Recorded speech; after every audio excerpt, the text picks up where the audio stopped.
Hello everyone, I'm Pooja Chandrashekar. I'm a junior research fellow pursuing my doctoral degree in speech language pathology at the All India Institute of Speech and Hearing in India. My topic for today's presentation is effect of aging on confrontation naming in Indian adults. So let's get started from the basics. If I presented this picture to you and asked you to name it, it's a relatively simple task, right? You would just say, hey, it's an apple. But multiple cognitive processes are involved in such a simple naming task. For example, the structure of the image that is being presented to you has to be decoded using your visual perception. Then the visual perception of this particular image has to be processed in your semantic network.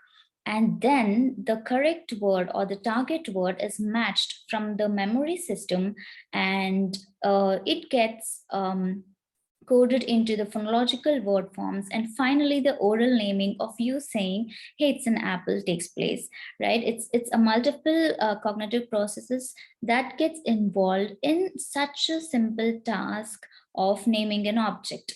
So what you just did here is called confrontation naming. In confrontation naming, you present a stimulus, either a picture, a line drawing, or even an object, and ask the participant or the patient to name it. Confrontation naming has been used in a lot of screening tools like your Montreal Cognitive Assessment and Western Aphasia Battery, like diagnostic batteries like Western Aphasia Battery and Boston Diagnostic Aphasia Examination, and other tests that are done for neurological conditions such as dementia, Parkinson's disease, etc. So initially you provide the stimuli which are frequent in nature, such as an apple, and you gradually increase the difficulty of the stimuli that's been presented from frequent words to infrequent words. Okay, and when I talk about naming, there are a lot of other kinds of naming. For example, generative naming, where again, this is also incorporated in several screening tools as well as diagnostic batteries. Here you ask the patient to name as many entries as possible. For example, tell me as many animals as possible within a minute, or tell me as many words starting from the letter P or any letter for that matter in a minute. So it's a time bound task. So there are other types of naming as well. So naming is the one of the significant subsystem of the language module. Language itself is a component of your cognition, and in language, there are other subsystems such as the comprehension, repetition, and naming is very important because it is the ability to name objects in everyday life, which allow us to interact effectively with the environment, and it eases the communication, right?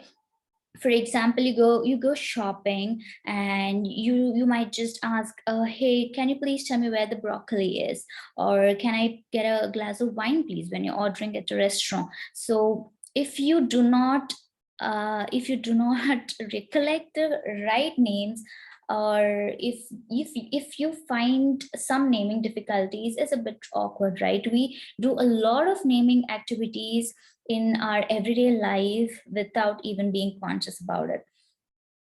So when I talk about naming deficits, there in adults, precisely in adults, so there could be some contributing factors for the naming deficits, or if you're not able to retrieve a word at the right time. So let's see what are the possible variables that affect the your naming abilities. The first one is normal brain aging that happens with all adults as they age, and increasing health problems such as diabetes, hypertension, cardiovascular diseases, etc. So diabetes, hypertension, cardiovascular diseases, all these are linked um, with a cognitive decline in older adults and decreasing cognitive activity after retirement, which eventually leads to social isolation and depression, also could be a possible variables. And perceptual deficits, the sensory deprivation of perception, either hearing or vision, all of this also can matter. And changes in brain structure and function. So the studies where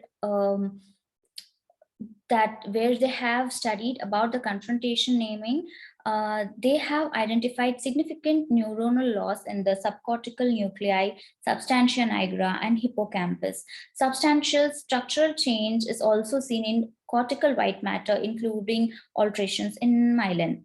Or perhaps yet to be discovered changes. There might be a lot of other variables or other changes in the brain that are yet to be discovered.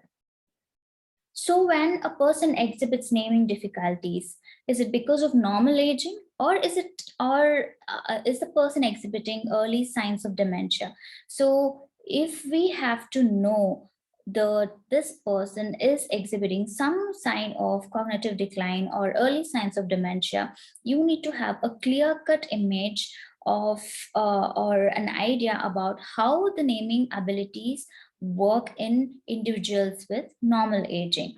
So, keeping this need in mind, we considered 140 participants who were in the age range of 18 to 88 years. And all the participants were native residents of southern part of India in the state Karnataka, who used Kannada as their native language.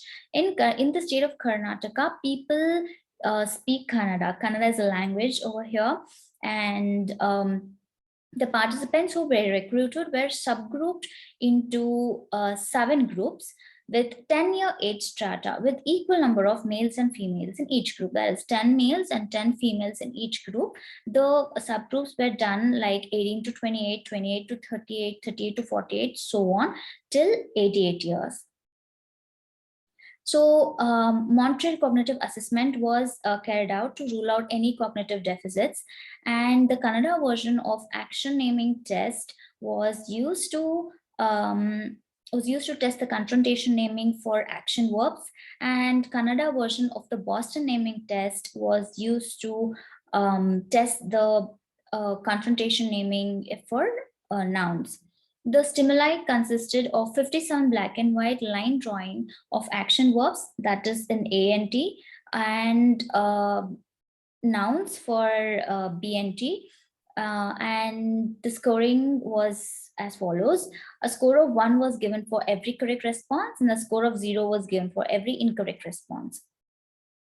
So here is the table of mean, median, standard deviation, and interquartile range for confrontation naming for all the groups. Group 1 is 18 to 28, group 2 is 28 to 38, and so on till we have the last group, that's group 7, consisting of participants in the age range of 78 to 88. Okay.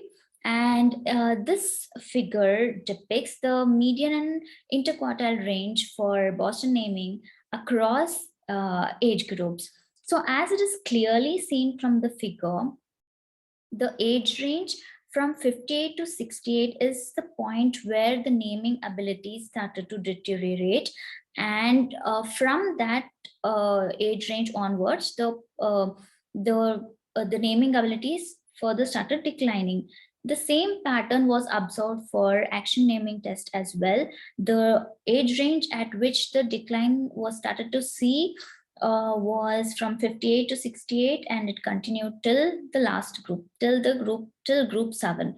Okay, so we concluded that both the naming performance for both BNT and ANT started deteriorating from group 5, that is from 58 to 68 year onwards, and it was observed that the performance of confrontation naming tend to decrease with age.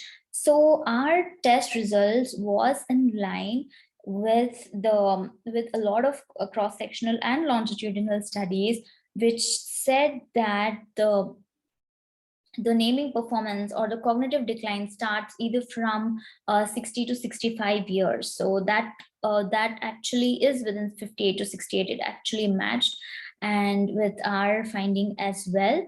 And the reason for this could be the same thing that we discussed, the changes in brain volume, or alterations in the brain structure, or the different hypotheses that have been put for perceptual deficits, such as the sensory deprivation hypothesis, information degradation hypothesis, common cause hypothesis, etc. So we concluded that the naming decreases with the age. And one of the limitation of our study was the education level for all the participants could not be equalized, because it was really hard for us to find educated females, especially in the older age groups, as from 78 to 88. We could not actually find a lot of educated females. So that was the limitation of our study.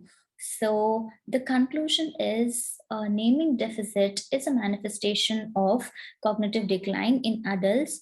And the take-home message is to increase your cognitive reserve. So what is cognitive reserve? It is the adaptability that helps to explain the differential susceptibility of cognitive functions uh, for normal aging or pathological aging, or even an insult to the brain. For example, suppose if you see a patient, you guys might have seen a patient where the neurological damages are too much, but the functionally the person is doing really well. So that doesn't correlate, right? The damages in the neurological insult is a lot, but functionally the patient is doing really good. It is because of their cognitive reserve. So we can improve the cognitive reserve through educational and occupational attainment, general cognitive ability or intelligence, and engagement in activities that are cognitively, socially, and physically stimulating. Thank you everyone for your patient listening.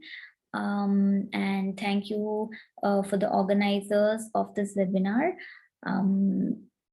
for providing me an opportunity to present my research work here. Thank you again.